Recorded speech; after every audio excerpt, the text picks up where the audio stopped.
All right, before we get to our first stop on the tour, I want you to think of two things. The first is if you've ever had an interaction with a student where you ask them, don't you remember doing that last year? And the student just looks at you with a blank stare. But you know they did that last year because you taught it, or you know the teacher and you know they taught it. The second thing I want you to think about, if you've ever had a student in class, which I'm sure you have, where you had trouble with that student and you wanted to know more about that student and form a stronger relationship with that student, but you didn't have a way to do that.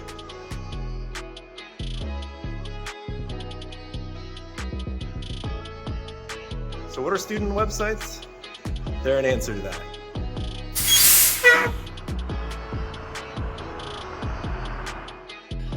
So this is an example that I have developed to show the end of what a student website can look like. Now, a student would build this over the course of their school experience from 6th to 12th grade.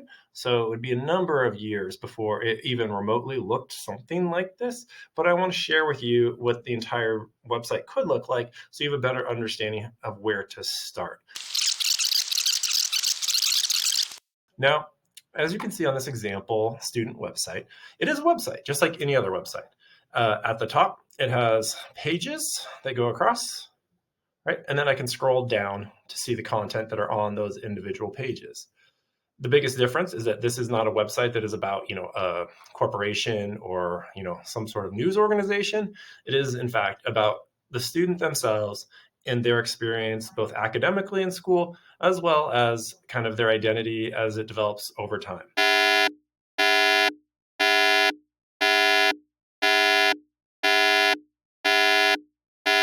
So this is my homepage on my example site. You can see it has an overview. It has a place for a video.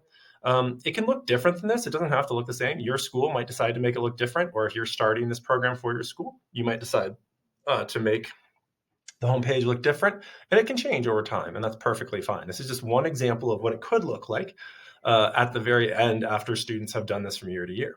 So it may be that there's an overview.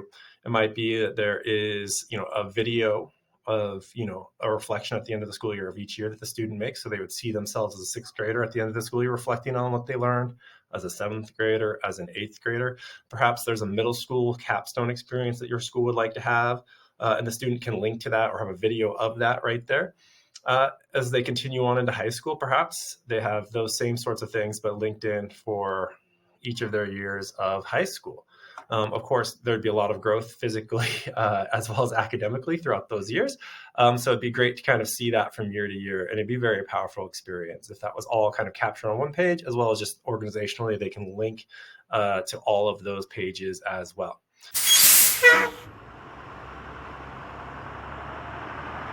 You want to think about the overall architecture of the site. So the easiest way to think about that is going across the top.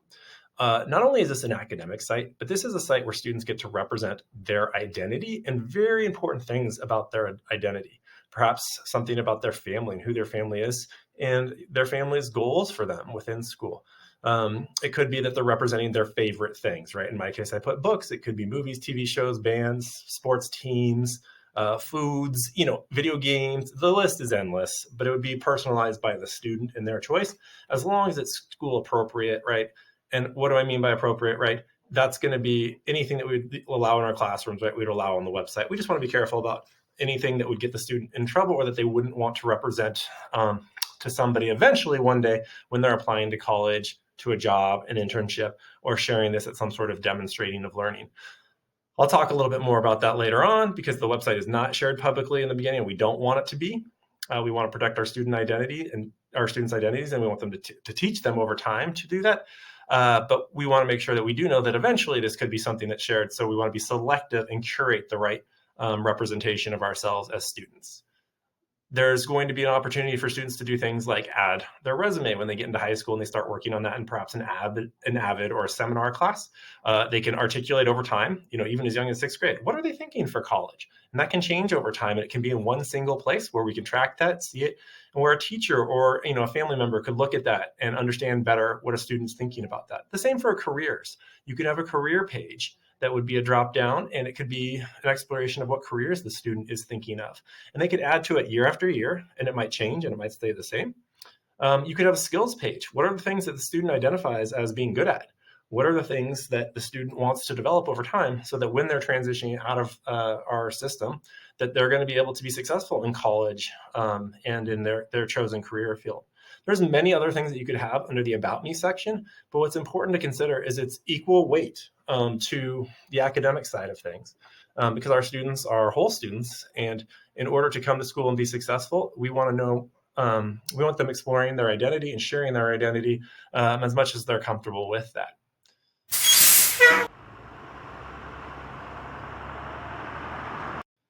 Okay, so after the homepage and the About Me section, it's going to be organized by year or grade.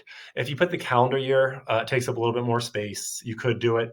I think it's easier to think about it just from 6th, 7th, 8th grade and on. And I basically set this up so that you can look at 9th grade as the model for any year. I didn't want to take the time to go through and create, an entire 6th grade, 7th grade, 8th grade. It takes a lot of time to set all of this up. So in this case, let's look at 9th grade as the model. Any grade would eventually, hopefully, look like this. So again, does your page have to look exactly like this? No, you as the teacher or as a school could decide to do something different.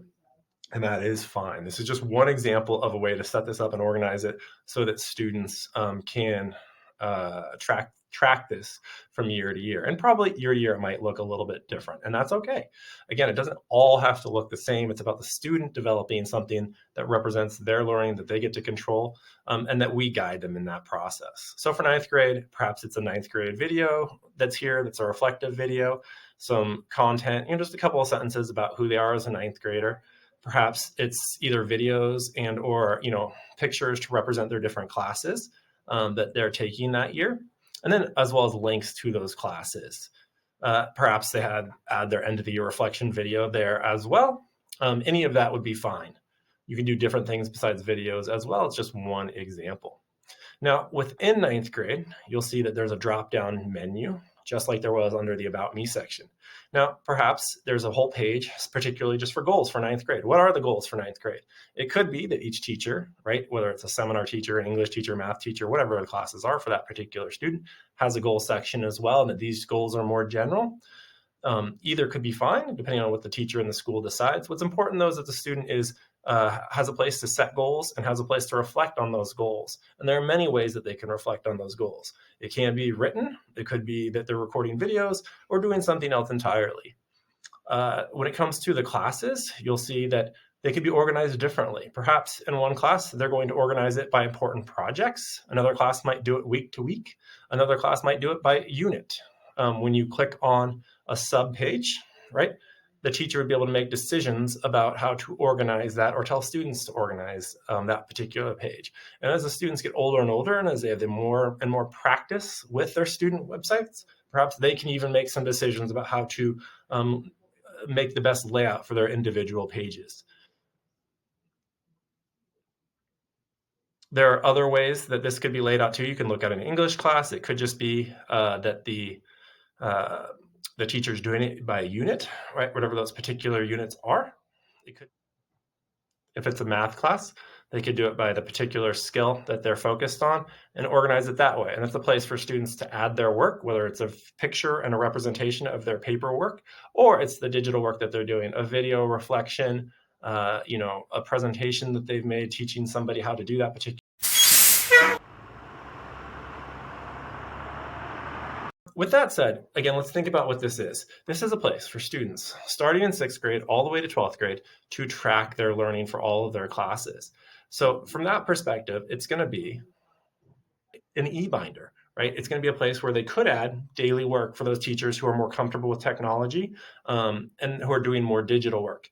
It could be a portfolio, so a place to capture important learning at the end of a particular unit. Or at the end of a quarter, at the very least, at the end of a semester, and certainly the end of a school year. And it would all live on here so students could track and reflect on this from year to year. It's a place for students to set goals and reflect on those goals. It's a place for students to share work. So these websites can be shared very easily from one student to the teacher, from one teacher, from one student to another student, or even sending the link home so that families can see this over time as we learn about sharing permissions and controlling those so that we're not putting this on the open internet. It's a place for students to represent their identity. It's also a place to explore college and career options. And there's even more and more that we can continue to do. The important thing is the basic architecture, grade by grade, and then that we recognize individual teachers can have their own separate place to recommend that students upload certain work. I'll make a longer video about how to actually do this, as well as talking about potentially grading and what that might look like. The short of this is that if I click down here, I'll exit preview, and then I'm going to be in the editing platform. You'll notice that it's somewhat similar to Google Sites, except sort of reversed. On the left-hand side, you've got the page. This is where you're building out what your page looks like. On the right-hand side, you've got the tools under Insert. If I click that you can use to add content to your pages. You can add pages under pages at the bottom by clicking on the plus mark. And then there's even more you can do in terms of inviting people, settings, the themes, all of that. But I'll include that information in the longer video that I make. I hope that this video was useful and that you have a better understanding of student websites. Thank you for coming on this tour with me. Please let me know if you have any questions.